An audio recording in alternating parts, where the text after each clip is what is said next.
Welcome back into the GSMC Sports Podcast, as we are now going to be diving into the contract restructure that was agreed upon between wide receiver Tyreek Hill and the Miami Dolphins. Kind of funny that it came out just after the NFL Top 100 list was announced. Always sort of a think piece, a conversation starter during the NFL offseason as we ramp up. And Tyreek Hill awarded the number one spot of the top 100 players of 2023, which was very interesting to me. I did think that, injuries derailed it at the end, but I thought that he was very much deserving to be in the conversation for the MVP award for a lot of the year.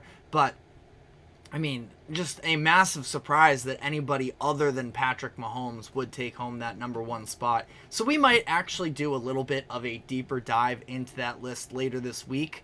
But just was notable that immediately after he was given that number one spot, the news came out that the Miami Dolphins are giving him a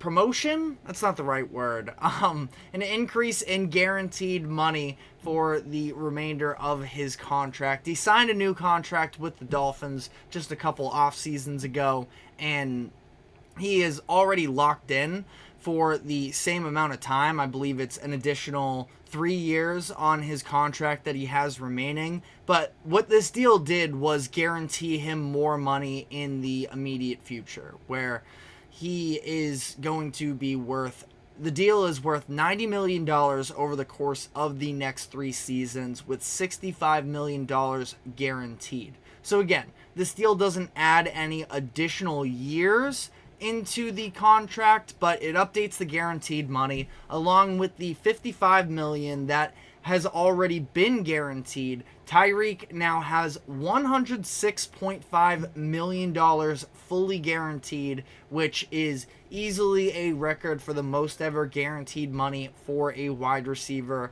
in NFL history. And I do think that it's justified considering the type of talent that Tyreek Hill is. He has the most scrimmage yards in the NFL since being traded to the Dolphins, with over 3,500. And I think that he is such an integral piece of this Dolphins offense. They just decided to pay quarterback Tua Tagovailoa this offseason, and I have sort of mixed feelings on Tua and, what caliber of quarterback he is, whether or not he was worth that money ultimately.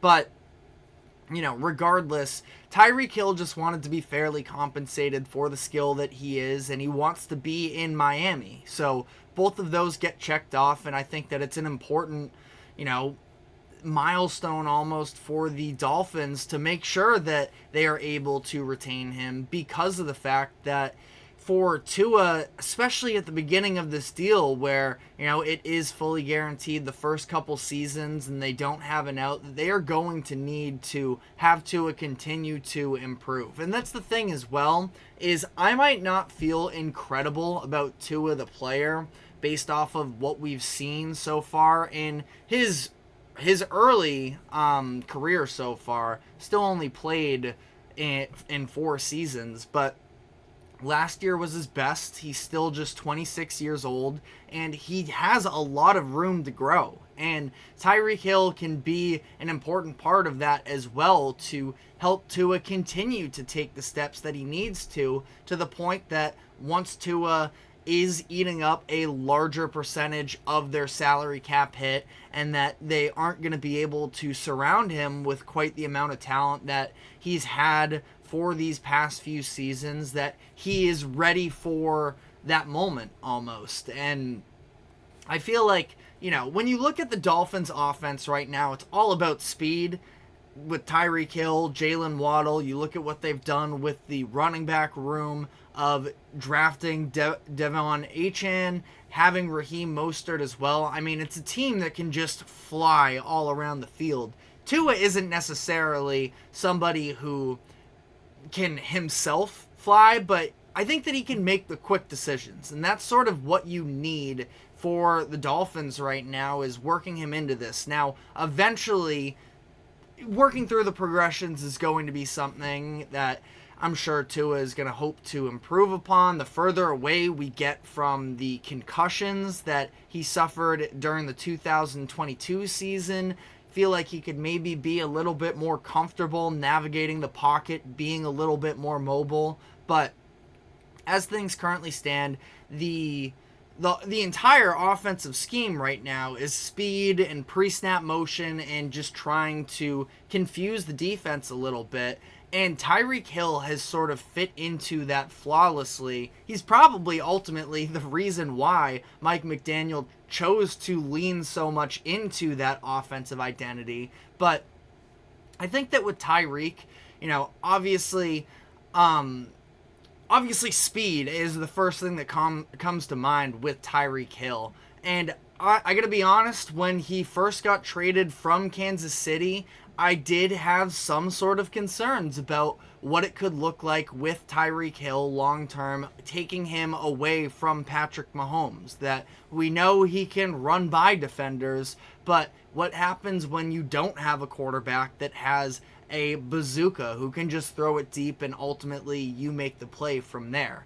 And I think that we've seen just an overall polishing of Tyreek Hill's game where it's more than just the speed at this point. You can see he has developed into an elite route runner, and not just the routes themselves, but I think the overall understanding of the game and against other coverages, that before he was just so reliant on his athletic ability, and now I feel like we just see the patience with him almost at times, in terms of he knows how to identify the open space, find it, and even sit down in it at times that allows for the easy throws. Sure, it's nice when you can just run by everybody and, quarterback just throws it deep, but it's a lot easier said than done there. And I think that Hill, we have seen his football knowledge improve to a point where he can work himself sort of back into a play. There's a lot more layers to it at this point. And Tyreek Hill gets very fairly compensated for, again, the talent that he is. Now, obviously, there's some off-the-field stuff that has people, questioning him a little bit for sure. But ultimately, if you're looking at this from a football perspective, I think that Tyreek Hill is easily a top 2 wide receiver in the NFL. And again, the importance of what he has to the Dolphins, not just for their playoff chances this year, but again, for helping Tua progress over these next few years, where Tyreek, he's 30 years old now. And that as much as he has improved in a lot of other categories, speed is something that, really does tend to diminish with age. And he's not going to be quite as reliant on his speed anymore. What's he going to look like as a wide receiver at that point? Because it's not like he's ever been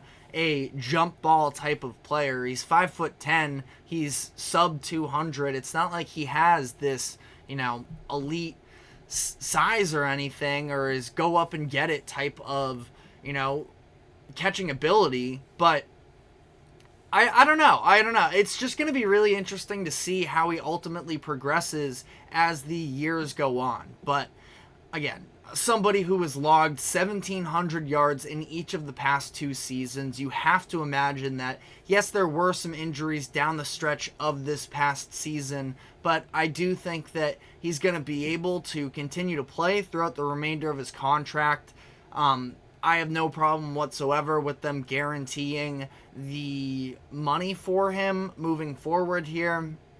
And Tyreek is going to definitely go down as one of the all-time greats. Now, it's all going to be about whether or not he can, and it's unfair to hold a wide receiver to this standard, but he left Kansas City, and they have rattled off 2 Super Bowl wins. So Tyreek has his own Super Bowl win from the whichever season it was that he was there, 2019. But at the same time, it still feels like that he does have a little bit of, I I don't know. It's not a label necessarily, but it's just something that's going to follow him a little bit. I know he's sick physically in terms of being able to watch the Chiefs go off and rattle off a couple of Super Bowl wins without him, that he wants to get back into the dance, and that's really ultimately, I can talk about the, specifics of how Tua needs to improve, but one of the biggest narratives with him is he going to be able to be the guy for you come the playoffs? And that's where I definitely do have my doubts, and Tyreek is going to have to sort of take his game to another level, I think, in order to make that happen. The Dolphins are also going to need to be healthy on defense, which is definitely a big part of it. I don't think that enough people talk about, yes, sure, it was very cold in Kansas City this past year when the Dolphins went on to play the Chiefs, but and the offense needed to play better. But at the same time, the Chiefs had one of the best defenses in the NFL last season, and the Dolphins did have an elite pass rush for a lot of the regular season, but injuries just kept stacking up with them down the final stretch of the season, and ultimately they came short. But as much as it's a little bit of an excuse for the Dolphins, that being said, when we're looking specifically at this offense with Tyreek Hill and with Tua, and for Tua specifically, as the years go on, he is going to have probably less talent on the roster, at least less big contracts on the roster. Now, maybe the Dolphins are able to continue to, make the right decision-making moves and still have a lot of talent around him, but, his contract is only going to be more expensive from here on out.